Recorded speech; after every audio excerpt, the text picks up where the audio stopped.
similarities were actually very different. That was it was full of like mere palladiums and the Elderwald sages and Right. I mean, the thing about a deck like elves, it's much like a deck like goblins. I mean, yes, there is a thread through them that is similar, but that does not mean they're the same deck. a lot of similar elves in your elf deck, huh? So Kurt, 6 mana on turn 3, goes ahead and plays Elvish Visionary instead of walking face first into Mana Leak. Now the beats continue. One of the things that Alex has, Alex is the second most difficult competitor that Kurt might face in this top 8, primarily because he actually has access to targeted removal, which could, at an appropriate time, take care of a important elf to Kurt, like the Archdruid or others. Now, if you're an Esper mid-range player with no access to Ratchet Bombs or Black Sun Zeniths or Day of Judgments or any kind of sweeper, what's your plan here? I mean, I think what you end up having to do is just make sure that you keep up counter magic for the really scary threat, and then use targeted removal on the very few cards that are incredibly dangerous. And those would be primarily the really heavy mana accelerators. The Elvish Archdruid, and then threats like Soul of the Harvest. Things like that, exactly. Like you gotta pick your spots. You can't just. Wow. It's going to be interesting later in the game. Snapcaster Mage's ability to recycle those Doom Blades and go for the throat seems crucial. Now, Alex Neufeldt's list is a lot like Adam Prozac's in that it's a Thought Scour-based list that has a Sun Titan Phantasmal Image endgame. But one of the things that this deck was very weak against in the past was Sword of War and Peace, primarily because it had few ways to stop it. This list looks like it has that same weakness. Just one O-ring, yeah. Yeah, a little bit better than some versions of the list which have 0. Now, what I wonder about is 3 Snapcaster Mages, really? Alex playing just 3 Snapcaster Mages, it seems like, I mean, he has the package. Go for the Throw, Doomblade, Mana Leak, Ponder, Thought Scour, Gitaxian Probe. Yeah, a lot of the reasons a lot of controlling players did not play for Snapcaster Mage was that many of them were eschewing cards like Ponder, but this list runs for Ponder, and it runs on top of that Thought Scour and Gitaxian Probe. So it does become a question mark about what he cut or what he fit in to make that cut, and whether that was the right call. And here we see, is that Thought Scour flipping the Miser's Lingering Souls? With 1 Lingering Souls in the deck, the exact thing you want to do when you don't have white mana. Oh, no, he does have the white hidden under Darkslick Shore, though, doesn't he? But either way, Kurt, able to play around Mana Leak very effectively. And right here, this Green Suns for 3 can get an Azuri or an Archdruid, either of which would be very difficult for Alex to deal with. The Archdruid is actually more scary. Yeah, it's interesting. The Archdruid gives him more action now, but like, if he gets Azuri, what can Alex even do about it? Oh, double Mana Leak in this case for the Green Suns. Yes, if he gets the Azuri, if Kurt has enough mana, that turn he can immediately use the Overrun ability and potentially be able to protect his overrunning elves. But I think what Alex has to do is just hope that the Azuri can be killed right then, and that it's not enough to kill him right then. Yeah. Either way, that's the kind of battle Kurt wants to be doing. If you can draw out 2 Mana Leaks with this 1 Green Sun Zenith, that's a good sign for the next threat. Yeah, if you are just joining us, I'm Adrian Sullivan with Patrick Chapin, and we're watching the combo Elves deck here, pushing against Esper midrange, probably its second hardest matchup in this top 8. Here, Kurt Crane sticks his one of his hallmark cards, the Soul of the Harvest. He's been playing around Mana Leak this entire game. Last turn, he drew out double Mana Leak on his Green Sun Zenith for 3. Now the Soul of the Harvest sticks, which means that every turn that goes by that Alex doesn't have a Doomblade or a Go for the Throat, things are going to get much worse, much faster.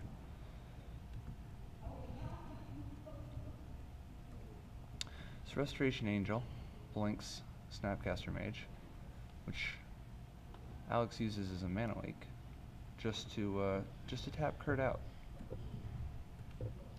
What do you think about that play right there? I mean, maybe he just wanted to commit the creature to the board anyway.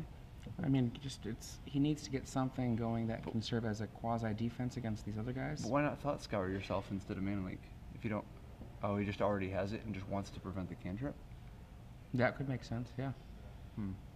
I mean, either way, he's going to be down a card, so to speak, right? Except for in one way, Kurt will be one card deeper.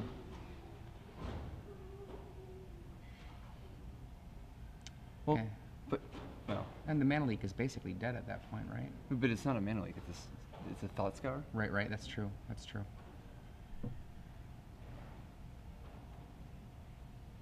Now, as it turns out, Kurt had the Village Bellringer, which was the exact one card, but maybe he just reads him for it. A little eager look from Kurt, something like that. Alex at least has him on a clock now.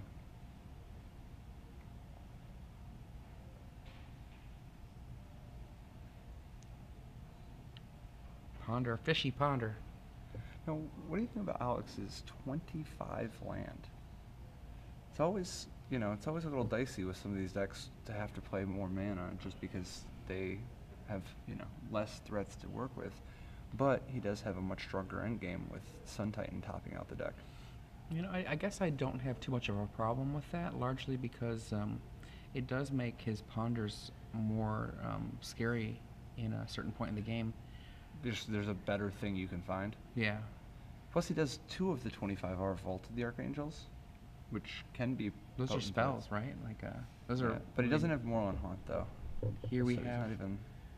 Here we have our first elf attack, or in a while anyway. Another angel. Alex is looking to be in good shape here. Absolutely. Particularly if this really is an angel instead of a. Uh-oh. It is. Targets the Thought Scour this time. Blocks Land Werewolf, takes 2, doubles his clock, at least. And Kurt says go. Oh, this is looking really bad for Kurt now. So what does a Genesis Wave do next turn? It could do something amazing. Like that's 9. It's still a full-on Genesis Wave for 6, right? But at this point, I mean, the clock might be fast enough that it might not matter. because it's pretty much got to be next turn. Yeah. He makes his move, or he'll be dead in the air. Before it'll be nearly inevitable. And here Theoretically, he can still cast do it Lingering 2 Souls turns. from the yard too, and put the actual 8 into play in the air. Still has the bird, but There that's it a is. very that's a very short-term solution. And he says pass. That's 8 damage in the air and 8 life for Kurt Crane. So he I does see have a Green Green Sun Zenith. Yeah, he's got some Bell Ringers, which he could play for free if he wanted, and he's got the Green Sun Zenith.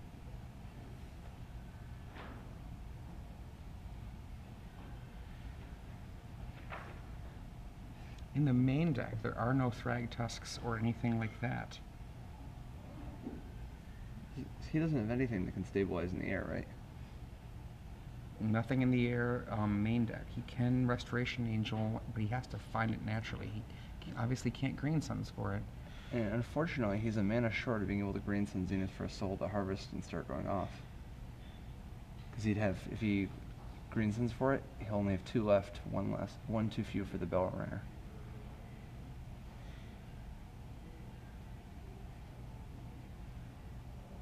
And this has got to be for 2 to get a Visionary, right? Or is he just putting him out? Yeah. Huh. I think he's going to try to go for a Crater Hoof Behemoth. There's not quite enough. No, he doesn't have enough mana for that. No, I think. Well, actually, a Crater Hoof Behemoth. With the Visionary, if he just He's goes all even in, tapping the bird. if he goes all in, he can kill Alex with it. Right. And Alex has the counterspell. Oh, okay. Yeah, because what he would get is he would have Arbor Elf, Bird of Paradise, Village Bellringer, Elvish Visionary, and the Crater Hoof Behemoth for 14 trample from the Behemoth and 8 trample from the Elvish Visionary for He 22. doesn't have 9 creatures, does he? He would have 7 with the Behemoth. And it's a 5/5? Uh, So that's. so it's 12. Yeah, it's 12. 12 plus 8, because the Visionary would get to go +7 as well. So, Wow. okay. If you're just joining us, you just Very missed close. the really, really cool attempt from Kurt Crane. He was suppressed by Quadruple mana leak. Yeah, quadruple mana leaks Yeah. from Esper Midrange. And we're going to come back to them after we offer up the prizes that we offer up every top 8 for every one of our Star City Games events, at least in the most recent era, where we're giving away in the finals a similar prize, but a little bit of a kind of a ticket to Good Time Island is what I've been calling it. But right now, for this round, the prize for getting the correct answer to our trivia question that we go every semifinals. 6 free months, as Patrick has gestured there. 6 free months of Star City Games Premium. All you have to do is tweet with this hashtag SCG Premium, the correct answer to a trivia question. One lucky person amongst those who tweet with that hashtag and the correct answer will be given 6 free months of Premium. So, question for this round. What is the fastest alleged kill from the tournament yesterday in turns? You know, like what turn was the fastest kill? And what turn will the fastest kill be today? For today's tournament. This is a predictive one. But Yeah. fortunately, we have a direct line to the future. It's true. For this question, you not only have to be a prognosticator, but you also have to be able to remember the past. So, what kill was the fastest alleged kill that we've talked about already this morning and also yesterday throughout the day? Fastest alleged kill we saw. And if you'd like to throw in the fastest kill you expect will be happening today, throw that in too. I think that the prize will go to the first question answer, but you have to have a second answer as well. Dude, it's... Come on. Let's be SCG serious. Premium, hashtag SCG Premium. And let's go back to our match in progress. So Kurt Crane has to be a little bit disappointed there. This is not necessarily a terrible matchup for him. Things kind of just went the wrong way. Yeah, I mean, his opponent only has 3 mana leaks in deck. He drew all 3 and even reused 1. Had the removal spell for the Soul of the Harvest. He played around all the mana leaks and still wasn't quite enough. Was playing around the mana leaks the wrong call? Did he give Alex too much time? Should he just have been jamming it? I wouldn't have had anything to jam. Everything he had got mana leaked anyway. If he had just been walking face first into it, Alex would have just had another 2 more mana leaks because he played around it. He caused Alex to, like 2 of Alex's mana leaks to, like 4 mana leaks only stopped 2 spells. Okay. So Kurt Crane, I think he's going to bring in Thalia. Yeah. Thalia is a great card in this matchup. Really, really slows down Alex in so many different ways. And I also would not be surprised to see Crushing Vines at a plummet. But he doesn't want to go too far down the path of answers. Yeah, I'm not even sure, like, does he... I mean, I guess he might want... I don't think he would want plummet, but he might want Crushing Vines because it can also hit a Golem. But he doesn't want to be too reactive. Yeah. Like, his opponent doesn't even have... I mean, I guess his opponent might have the 1 Sword of Feast and Famine, but his opponent doesn't even have Delvers. On the other side of the world, Dissipate seems pretty promising for Alex. Absolutely. And other than that... I like Jace Memory Adept. I think in a matchup like this, if you can stick Jace Memory Adept at like the games are ideally you're gonna stall the game out a little bit and just try to hang out and have one of your flyers winning in the air.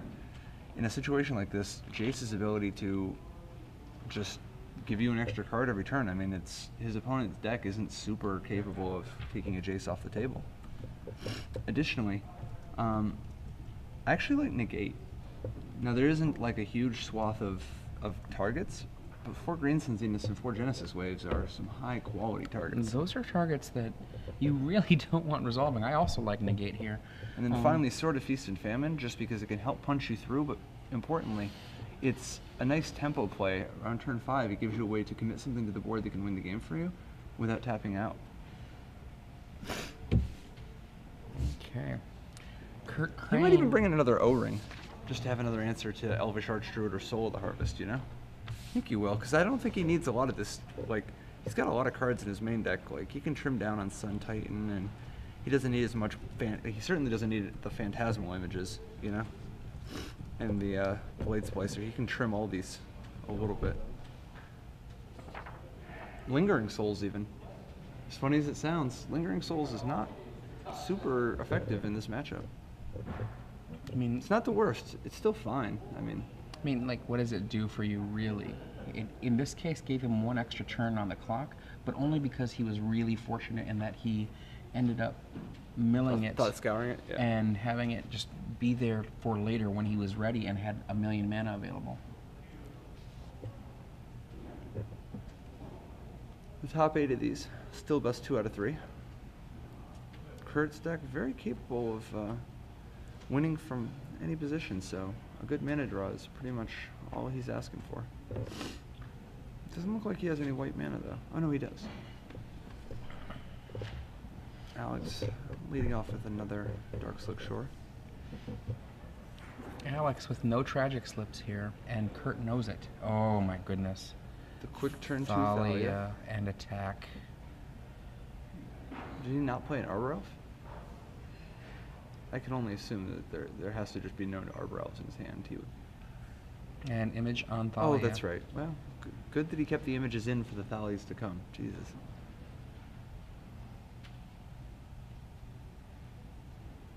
Definitely a good call on the images.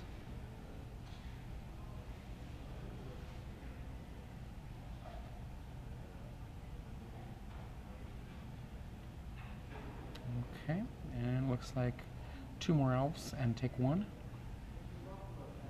And now Alex, with 3 mana, can do most of the plays in his deck. Restoration Angel is outside of reach still. No, you can just cast Restoration Angel. I mean Alex. Oh, Alex, Yeah, Alex, yeah, right, yeah. right. Kurt Crane, access to 5 mana right now. So he's got that Green Sun Zenith. What else has he got going on? Is it 2 Green Sun Zeniths? Green Suns and Restoration Angels, it looks like. And they come with the beats. What do you think of attacking first here? Instead of playing around Mana Leak? Or is he just not going to cast anything? I think he might not cast anything. The only thing that's going to punish him for it is a Forbidden Alchemy. Yep, and then he passes. I don't have a problem with that play. The Esper mid-range showing us the meeting spot between Callblade, or I guess between Delver and Solar Flare. He's even got Unburial Rights in his sideboard. See another land from Kurt. This is 6 mana now. He's got 2 angels. Any chance of attack for 2? Oh, And then cast I Angel? like attack for 2 there, but attack for 3, unless he's got a Bell Ringer. That seems like that was not the right play. You can attack for 2 and then save your elf and get an angel into play. Or, in this case, now cast Green Sun Zenith for 3. Because your opponent tapped out. I like Alex's position now.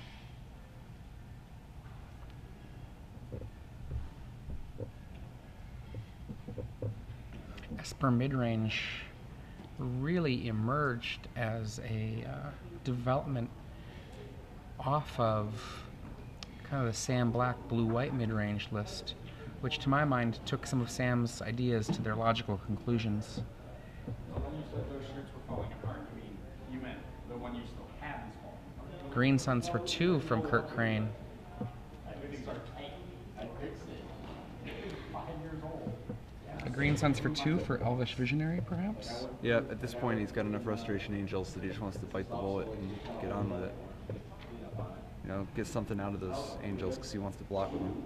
Yeah, I mean, he could have one more elf right now and be doing it for 3 with protection.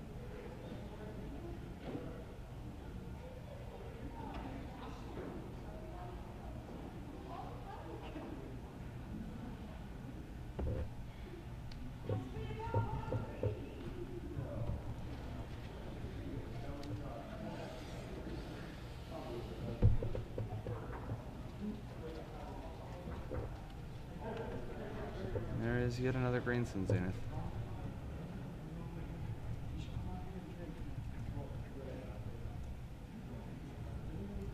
Forbidden Alchemy. This alchemy, very, very dangerous for Kurt.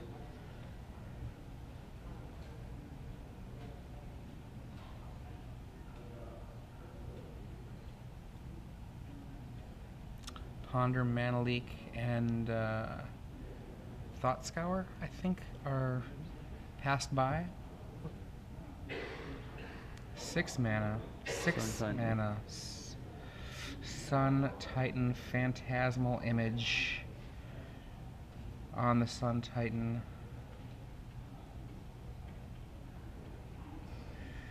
And no other targets. Wow. Kill me, I'm here. In for 3. Well, Kurt has 2 turns before things slip wildly out of control.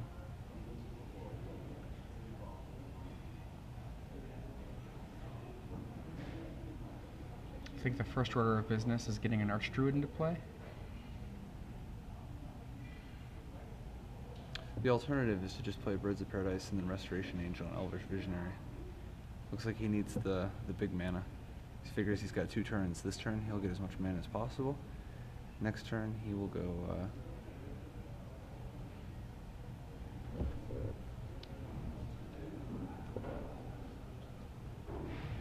and just as a reminder to everybody, when you tweet your answer at us, it has to include what turn was the fastest alleged kill from yesterday, and what is the fastest kill for today going to be. The today is mostly flavor text, honestly. You and I both know it's going to be turn 1. It's Belcher. Come on. And look at this. He got a Zuri. Wow.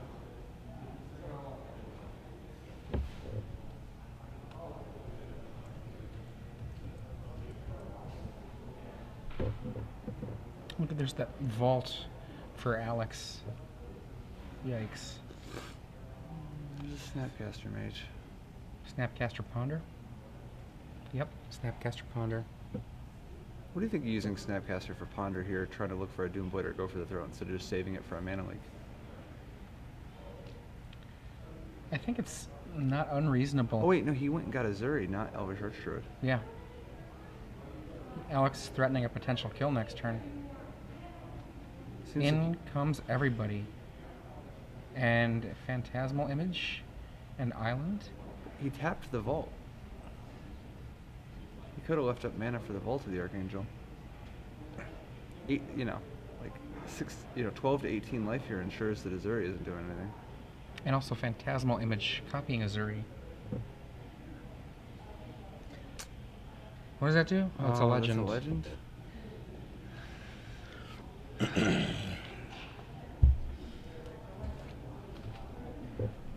Well, he has the O-ring anyway. So things are grim. I think that we're going to see Kurt Crane taken down here by Alex Neufeldt. This deck that Alex is playing has primarily gotten, I guess, its real attention in Standard as a Delver killer. I definitely saw this deck in Alex's hands take down Matt Costa yesterday, amongst many other players who have some fair renown.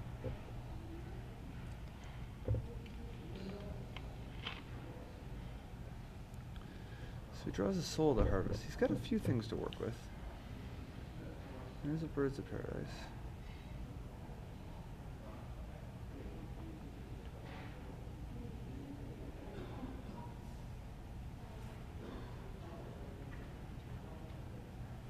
Yeah, it seems like that attack for 3.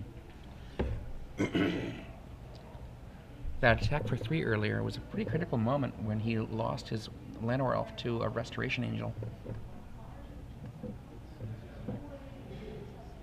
So Alex up to 9 mana with a Sun Titan and 2 images of it, a Restoration Angel and a Snapcaster Mage, putting a lot of pressure on Kurt.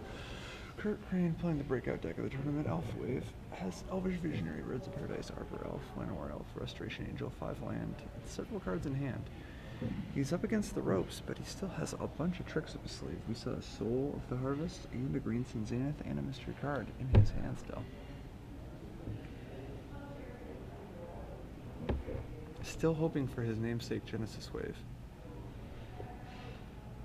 Although I guess he is 1 mana short of it being really wild. Makes me wonder if he was supposed to Greenson Zenith last turn for 1. Who knows?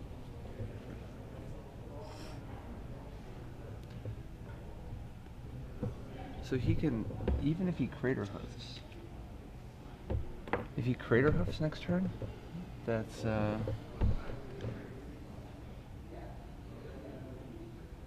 push for 5, 6, 7, 8. I mean, he's gonna have to block 1 Sun Titan here. If Alex attacks with everything, he's actually gonna have to block 2. Crater hoof isn't gonna do it.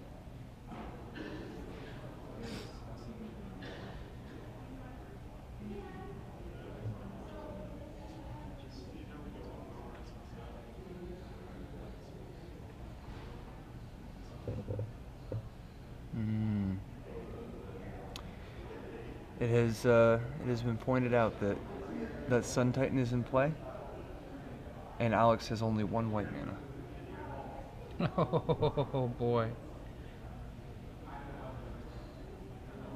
Wow. And Okay. gonna get to the bottom of it. Now, one of the things to realize about, I expect what's going to happen is that Sun Titan is going to stick. One of the things to realize is that when it comes to these situations, it's very, very likely that Alex just gaffed. You know, the intentionality is an important part of a lot of elements of whether or not what somebody's doing is considered worthy of a certain kind of punishment or not. And when you can't determine that intentionality, then in this case, I expect most likely that Sun Titan is going to stick. Well, like, it can only be one of 2 ways. Either Alex is DQ'd for cheating, or it was a mistake. Everybody gets a warning, it stays in play. It's unfortunate, and things go on.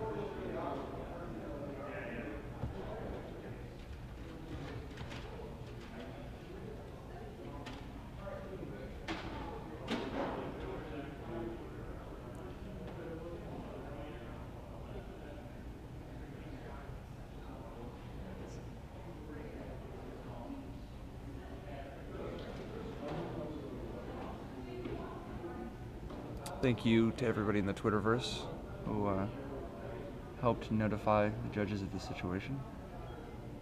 If you're just joining us right now, we're in Game 2 of this semifinal match between Kurt Crane and Alex Neufeldt, and we're attempting to resolve a essentially problem with mana on that Sun Titan. It should not have managed to make it into play, and yet there it is. Mana requirements for Sun Titan are too white, so. And Alex Neufeldt has another white source in his hand he's showing to everybody. So he could have theoretically laid that at some other point.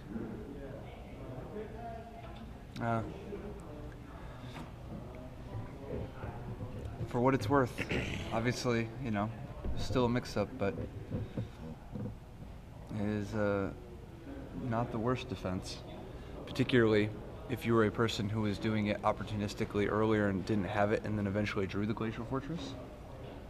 You're also the person who's likely to play the Glacial Fortress as soon as possible and just to cover your tracks. Yeah. Right. I mean, I'm pretty sure that this was just an inadvertent mistake. Yeah, particularly since, you know, lots of different lands, Fault of the Archangel. Yeah, these players high-pressure situation. were here very late last night and had to get up at probably a fairly early hour to be here for the 8 a.m. broadcast, so.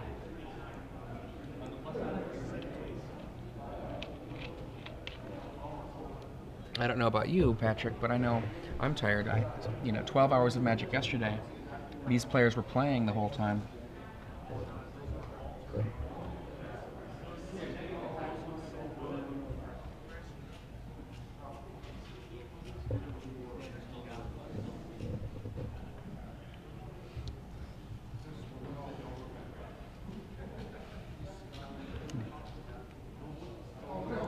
It's a hard decision here in terms of, okay. I see our head judge coming on over to us, and so I think we're going to have a moment with him.